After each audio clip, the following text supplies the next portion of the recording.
Hello everyone, welcome to do for exam. Okay, मैं video को start करूं इससे पहले मैं आपको बता दूं कि हमने पिछले वीडियो में प्रेसिडेंट के बारे में पढ़ा था। पूरी तरह से वो टॉपिक अभी ख़त्म नहीं हुआ है, उसे कंप्लीट करना है। अभी हमें उसमें कुछ बातें और भी जाननी है।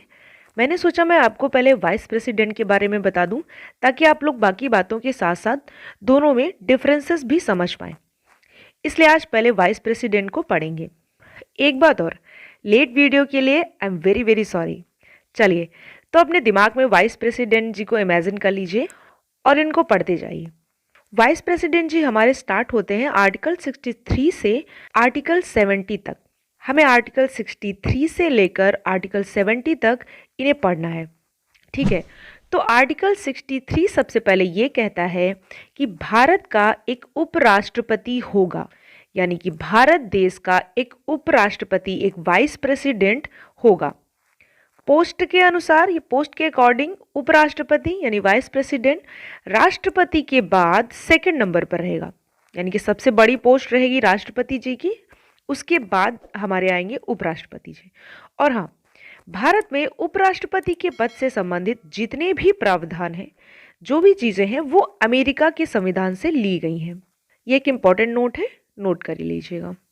उसके बाद आता है आर्टिकल 64। आर्टिकल 64 कहता है कि उपराष्ट्रपति राज्यसभा का पदेन सभापति यानी एक्स ऑफिस चेयरमैन होता है। उपराष्ट्रपति जी हमारे जो हैं वो राज्यसभा के पदेन सभापति यानी कि एक्स ऑफिस चेयरमैन होते हैं।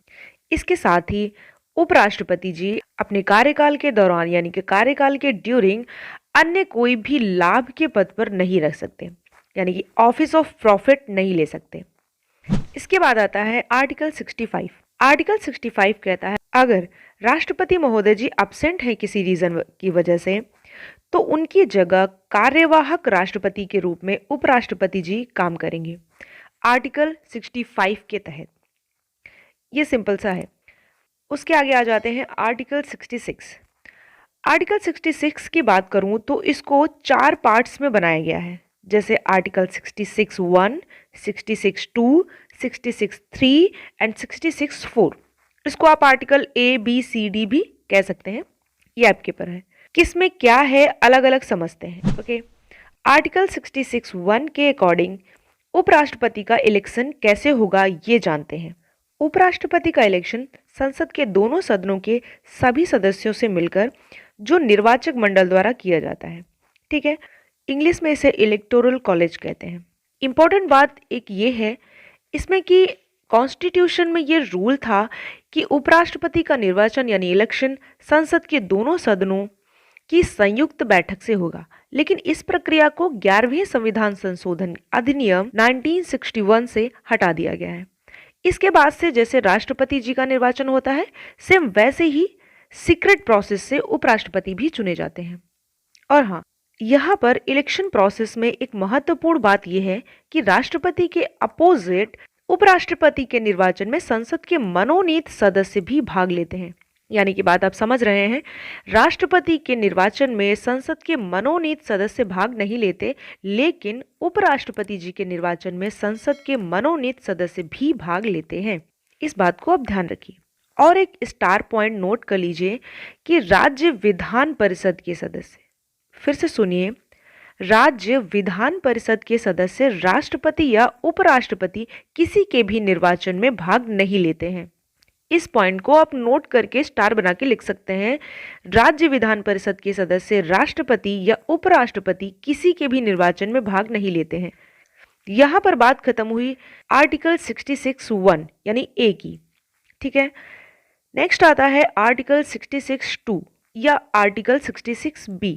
आर्टिकल 66(2) कहता है कि उपराष्ट्रपति वाइस प्रेसिडेंट साहब जो हैं वो संसद के किसी सदन के या किसी राज्य के विधानमंडल के किसी सदन के सदस्य नहीं हो सकते, यानी या वो संसद के किसी सदन के या किसी राज्य के विधानमंडल के किसी सदन के सदस्य नहीं हो सकते। लेकिन अगर कोई भी सदस्य उपराष्ट्रपति निर्वाचित हो जाता है, तो जिस दिन से वो उपराष्ट्रपति के पद को संभाल लेगा उसी दिन से उसकी सदस्यता खत्म मानी जाएगी।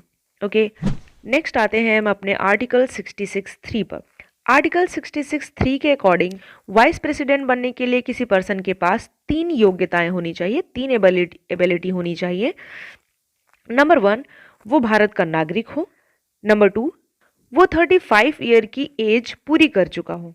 नंबर 3, राज्यसभा का सदस्य निर्वाचित होने की योग्यता रखता हो। तो ये 3 पॉइंट, आप 3 एलिजिबिलिटी याद रखिए हमेशा।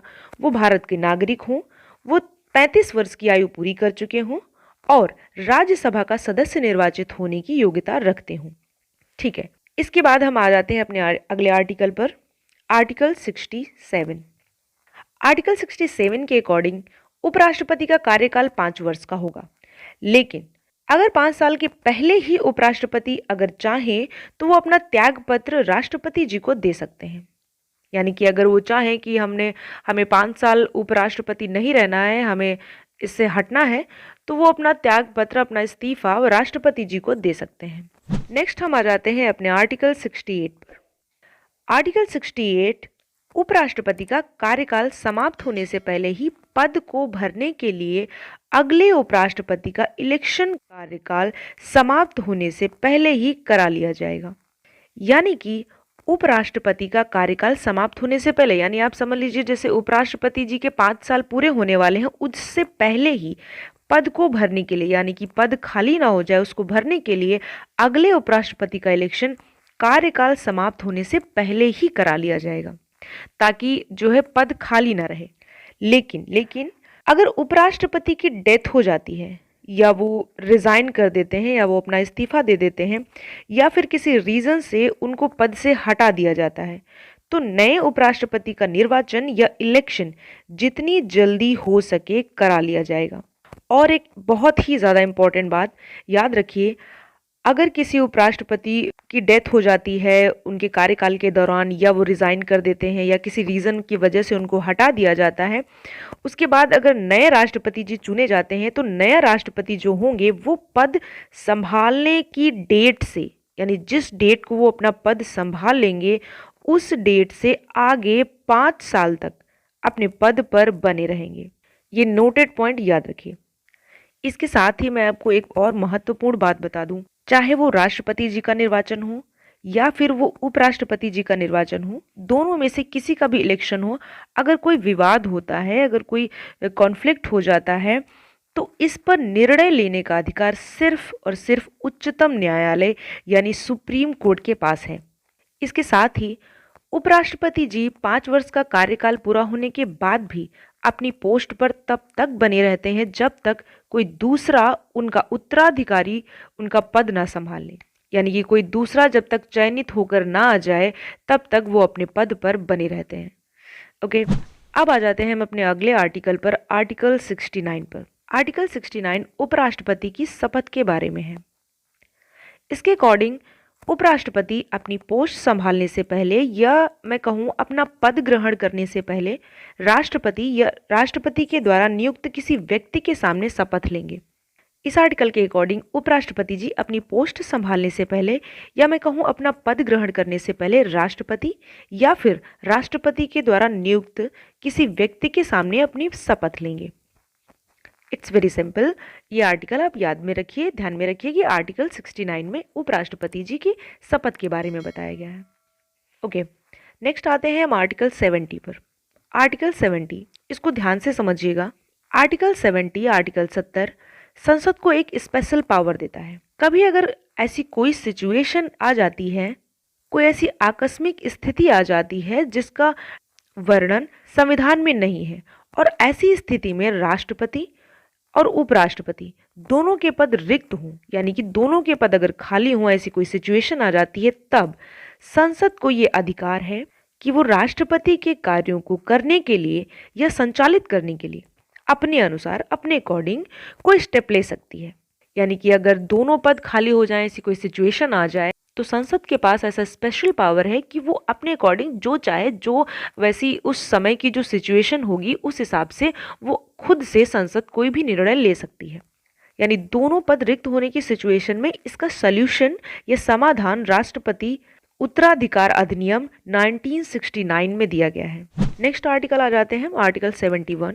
दरअसल में आर्टिकल 71 और 72, आर्टिकल 70 तक हमारे उपराष्ट्रपति जी खत्म हो जाते हैं, पर मैं आर्टिकल 71 और 72 इसी पार्ट में आपको समझा देती हूँ ताकि मैं अगला वीडियो आर्टिकल 73 से स्टार्ट कर सकूँ, आपको समझने में भी आसानी रहेगी। मैं आपको बता देना चाहती हूँ कि राष्ट्रपति और उपराष्ट्रपति, बहुत सारी ऐसे वन लाइनर क्वेश्चंस हैं जो बाकी हैं, जो आपको जानना या मुझे बताना बाकी रह गया है।